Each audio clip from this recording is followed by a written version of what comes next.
What's up, everybody? Welcome back to the channel. If you're new, thanks for joining and watching.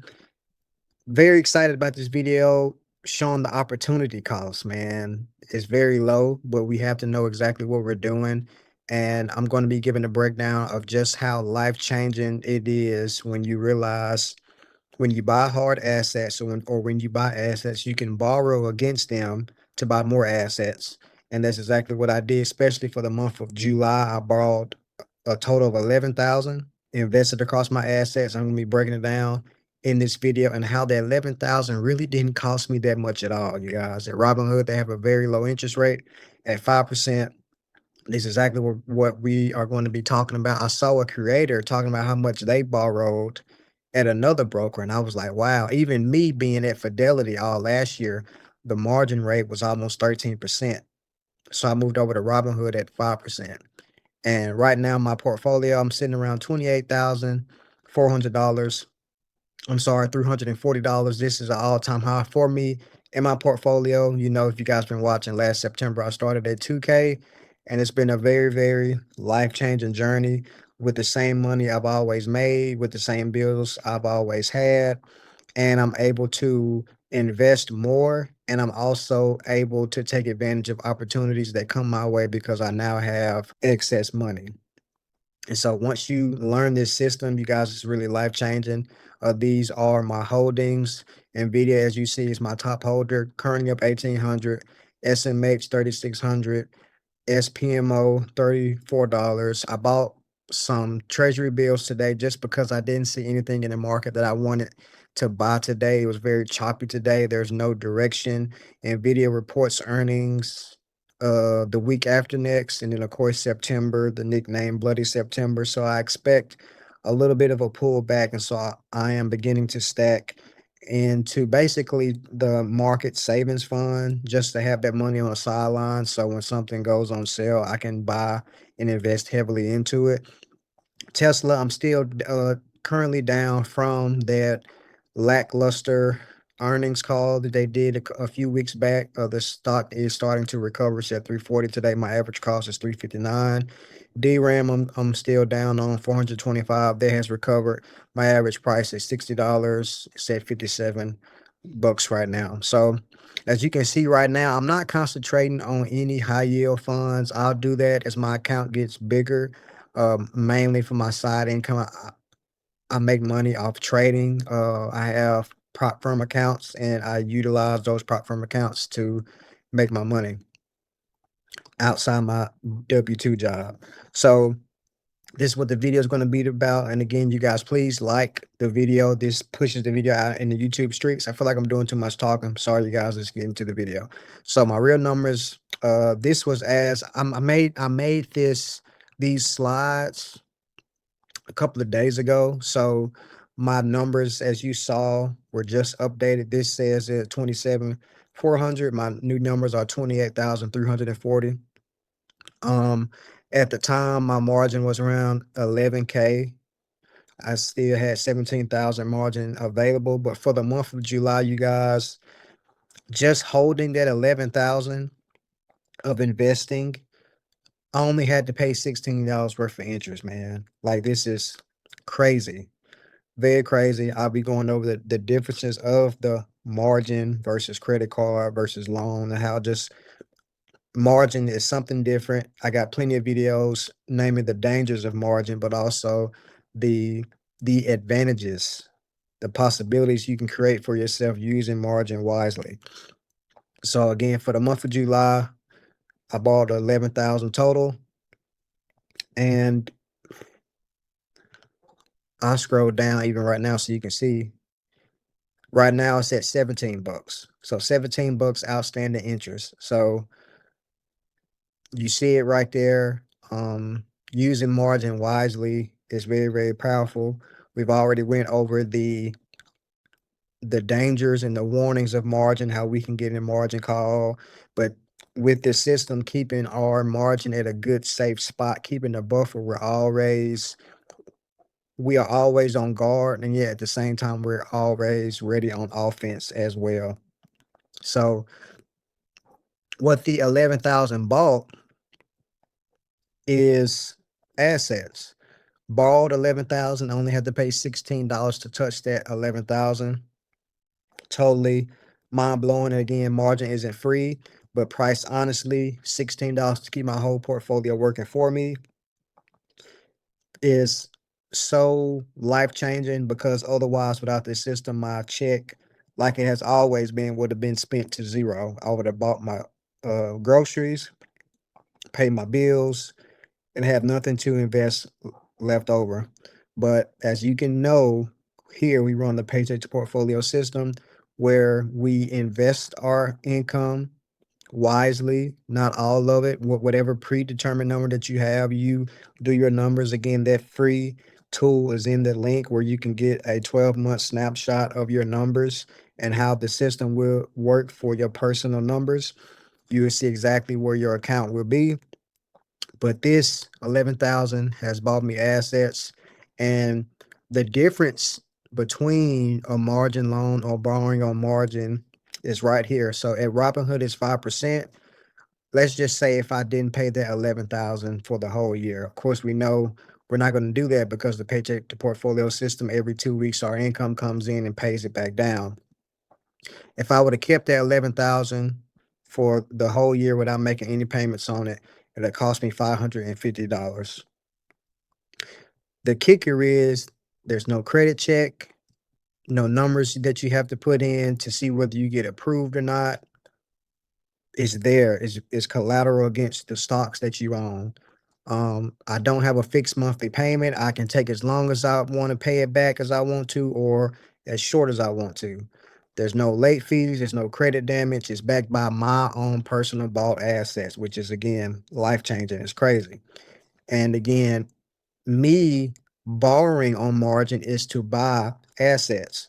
I'm going to do another video about how this is a pivotal time for us investors and how the top 1%, basically how the wealth gap is getting bigger, and the top 1% are owning more stocks, and the middle class, which used to be much larger, is shrinking at an alarming rate because people, um they don't have this information, they don't have this knowledge, so they're just continuing to do the same thing that I was doing last year. We get paid, we buy our bills, whatever we have left over we either save or invest, and that keeps us falling behind and keeps us out of the top 1%.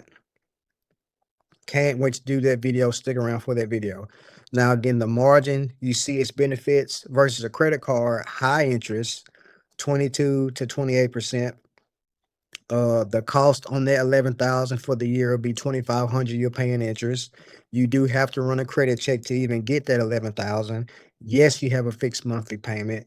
Yes, you get late fees if you don't make the payment, and it's backed by nothing. The debt on a credit card is backed by nothing. You don't get no tax break for paying off credit card debt. And most of the time, people use their credit card debt most of the time to buy depreciating, at not even asset, to buy depreciating clothes, shoes. Some people do the cash advance to take out money for a car, and it just keeps the debt high with nothing to have a return on it. And the difference also between a personal loan, it's a little bit lower what you pay for a year, but still it's still a depreciating asset. You pay $900 for the whole year. You have a credit check plus underwriting, your fixed monthly payment, another monthly payment, late fees, yes, and possible repossession, yes, and credit damage if you don't pay. And it's backed by not nothing but the actual car that you signed up to pay for. And what it buys nothing. It's a depreciating asset. The biggest risk is repo for the car or the personal loan. The biggest risk for the credit card is debt spiraling. And the biggest risk for the margin loan, we get in the margin call, which with the system that we have in place, it's going to be very hard for us to get a margin call with us keeping a buffer, with us having our Q puts on, our put insurance on. It's going to be very hard for us to get a margin call. So again, the same dollar borrowed, four times the cost. With the margin, it was 550. With the car loan, is 900. But with the credit card that people are running up, it's $2,500 for that year. The credit card charges you 4 times more to buy things that lose value. Margin charges the least to buy things that gain value. And it's the only one on the list with no application, no credit check, no fixed payment. So again, the catch that makes it fair, the credit card can't force sell your portfolio, but the margin can. That's the trade-off. It's cheaper money, but the collateral is against your own assets, which is why exactly the cap matters more than the rate. And again, my margin cap, I like to keep it at 28%, hard cap at 35%. So again, looking back at July, we're in the second week of August. I bought 10,242 worth of assets last year. July was a brutal month for AI. Semis had the worst stretch since 2008. Memory names got cut in half. Micron, SK Hynix. While the feeds panicked, my buffer that I keep let me buy into the fear. And this is what the margin actually purchased. I bought DRAM, I bought more DRAM, I bought a little bit of NVIDIA, I bought Tesla, I bought SMH, and I added SMH and SPMO to the portfolio. Using that $10,242, it only cost me $16 to use. Assets is the name of the game. The interest is not what gets the people as far as using margin. It's the over leveraging. So when you hear me say the term margin, I'm pretty sure margin call, that's a term that comes to your head because that's what we always associate margin with. What people fear, margin interest will eat me alive on a balance that's like mine, that's $53 a month, less than a phone bill. Interest is the predictable part. What actually wrecks people is the leverage size. Over leveraging is not so much the rate. Borrowing to the ceiling or borrowing to the 50% or over cap. The margin drops 20% and you get forced sold at the bottom. That's what wiped out 360,000 accounts like it did in the Korea on my previous two videos about how people got wrecked. They were over leveraged and 360,000 accounts got liquidated. So yes, the risk is real. So again, let's go deeper into margin. This turns expensive is because the margin debt, it does compound, it never sleeps. It can carry a balance for years, but this is what happens when you don't respect it or when you don't know what you're doing. All right. The rates can float, so a 5% rate can become 8%. And if the market drops hard, the loan stays the same while your equity shrinks. That's a margin call. Forced selling at the worst time, losses amplified. Right now, I'm at 32%, I believe. Yes, 32% right there. I like to keep it at 28 to 25%. Sorry, 28 to 35% because I deployed dry powder into the dip last month. And some of those holdings haven't come back green for me yet, which is DRAM and Tesla. So that's why I'm over my 28%. That was deliberate and it's only temporary and it comes with real risk. Of course, I'm not a licensed advisor or financial person. This is my experience, not a recommendation. I'm just showing you my real numbers. Now, again, my $3,700 deposit, it landed today. It brought it down to 7,324, and I bought assets again today, and I paid some bills today. So again, I like to keep my cap at 28% to 35%. And again, if I do go over the 28%, it's only to buy assets that's on sale. And that's exactly what I did last month. So guys, if this video interests you and you enjoyed this video and you want to gain more knowledge about this, of how I'm basically living out of the broker and how you can do it by seeing your own numbers, I have a free tool in the description box. Click that link. You can put in your own personal numbers. You can see your account. If you was to do this system, you'll see where you would be in 12 months. Again, this is education and entertainment purposes only. I'm not a financial advisor. Please do your own research. And I want to thank the people that are joining the community, the Paycheck to Portfolio community. That link is also in the description below. You have a bunch of tools. You'll be around a lot of people who are doing the system. If you have any questions, you'll just gain so much knowledge and so much encouragement by really jumping out of the boat. We've been on this boat of this system that we were raised on, checking, savings, credit, debt, but not learning that we can buy our own assets. And guys, when we become asset wealthy, we become wealthy because that is alone is what's going to separate us and keep us above water in this environment that we're in with raising inflation. Stuff is not getting cheaper, but when we have assets, our assets are like the boats.